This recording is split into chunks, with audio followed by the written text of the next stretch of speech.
can also have some of these options of players to go up against one another, and there's spreads involved. Some pretty fun and potentially profitable markets out there. Yeah, no, absolutely. And if you take a look at this one, I mean, I think that the one with Mahomes and Hurts is pretty interesting, right? So Mahomes is a 45.5-yard favorite over Jalen Hurts. It's juiced to minus 115 on both sides, so you will have to bet $115 to win 100 on this one. But if you look at just what the props are out there for both of these guys, just total passing yards in the game, Mahomes is actually like 50 yards more than where Hurts is right now. So there's at least a little bit of a discount just from the raw projection from the number that you can bet just over under.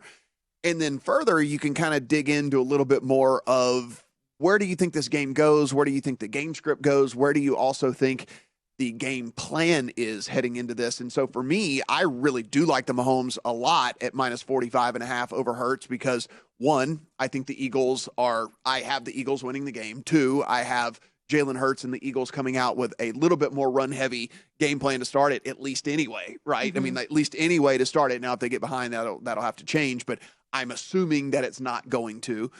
And I also expect it to play fairly close. And as we were talking about with the Chiefs and Patrick Mahomes, this is one of those teams that likes to pass on early downs, and they prefer to, and it's kind of an extension of the run game a lot of times too, close to the line of scrimmage type things, but still passing yards and counts as passing yards for Patrick Mahomes. And so it's high percentage throws to go along with the fact that they're more prone to throw on early downs. And so again, like you're getting at least a little bit of a discount from if you're just using the raw numbers here. And then if you want to talk about like my projections as well, I have it about like, again, I have Hurts at like 233 and I have Mahomes at like 285. So I see a little like tiniest bit of value in this as well, but that's also in a game script neutral situation. If this were to get out of hand for the Eagles, and that's another way that you can bet this. You know, there's so many different ways that you can bet your convictions in this. And if this were to get out of hand, if you think the Eagles are going to roll this team, like you're the biggest Eagles backer there is on the face of the planet, and you think this Chiefs team is a joke,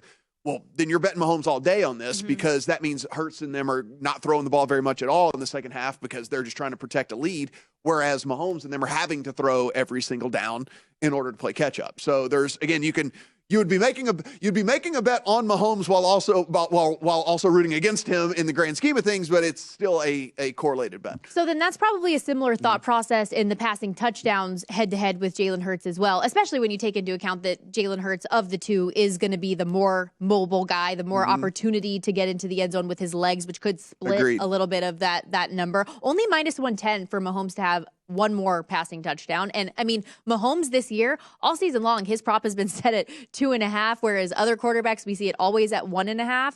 So I think that's just another kind of, I guess, edge a little bit you see here. All he needs is one more. Absolutely. And the other thing we talked about this team in general is all season long, what we saw with this team is that they will throw the ball from a very short distance, right? I mean, like they can be at the 1 yard line, at the 2 yard line, and they will still throw the ball.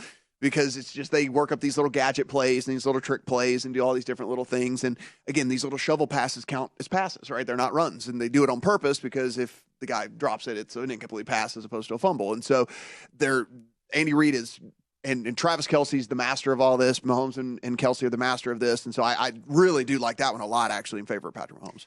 Let's go to the receiving side of things a little bit because the tight ends, it's like my favorite player in this game head-to-head with your favorite player in this game. And Dallas Goedert is getting 36.5 yards on his side, minus 115 against Travis Kelce in this one. And my only concern with betting Kelce, and that's my concern with betting his over-under on his just yardage prop sitting at the 80.5 around there as well, is that for as much as Mahomes loves him and is going to be feeding him the ball, and there have been, guys dinged up in that receiving core, maybe that means the Eagles are going to be paying that much more attention to him, double teaming him more to where he's not making as many catches as he normally does. I'm not necessarily sold on it, but you love Dallas Goedert to begin with, so I have a feeling you're leaning toward taking the extra yards. Yeah, I don't have a ton of edge in this one, but I would just take the plus 36.5 with Dallas Goedert. The Goedert for me on average, kind of like 52.1 yards is where I have that, and Kelce at like 82.9. And so again,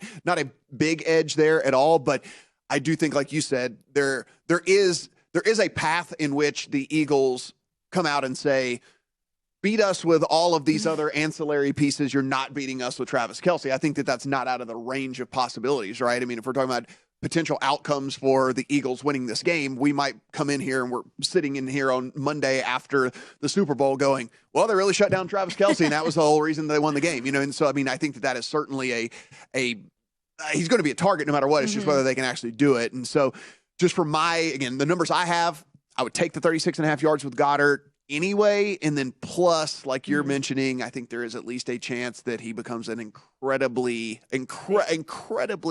targeted person from the defensive side. Well, yeah, and I say all that anti-Travis Kelce. Meanwhile, the last time he was in a Super Bowl had 10 catches on 15 targets and has 7 straight playoff games with 90 or more receiving yards. So shows what I know. As far as the run game goes, head-to-head, Isaiah Pacheco, Miles Sanders. Sanders only laying 7.5 yards. What do you think about it? Yeah, this one to me would be Sanders all day long or pass. If you look at Sanders' role, and this is one of the biggest things that we have to look at from this Eagles team that is different from a lot of the teams out there, because they won so many games at margin throughout the course of the season that you can kind of look at just the raw snap data and the raw rushing data and attempts data and things like that, and you can think that this is kind of like almost a committee type situation with them. But when they were playing within one score of a game, so like typically known as game state neutral,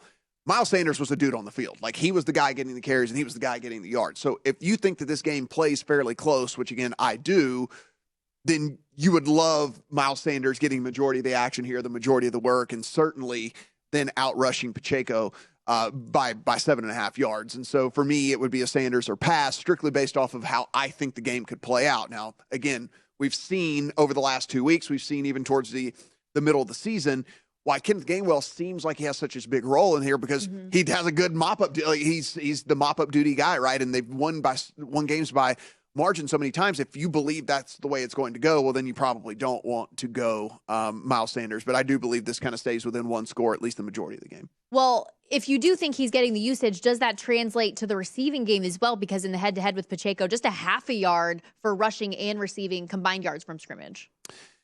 This one's where it gets kind of dicey, though, because the thing about the receiving deal, like we were talking about with Mahomes and this offense in general, when we kind of handicap this game, is Mahomes is just such a creator, right? And so the thing that scares me from being able to add in the receiving standpoint from a Pacheco is broken play deal where Mahomes runs around for, what seems like 3 minutes before he ends up throwing the ball, and he finds Pacheco, who's somehow slipped out, and that one play alone goes for 20 some odd yards, and then it totally skews everything. So for me, it's a pass. All right, let's take a look at the kicking game. Head to head, Chiefs kicker Harrison Butker, one-on-one with Eagles kicker Jake Elliott here. And this is another one of those things where it's like, okay, are we thinking this is going to be a field goal game?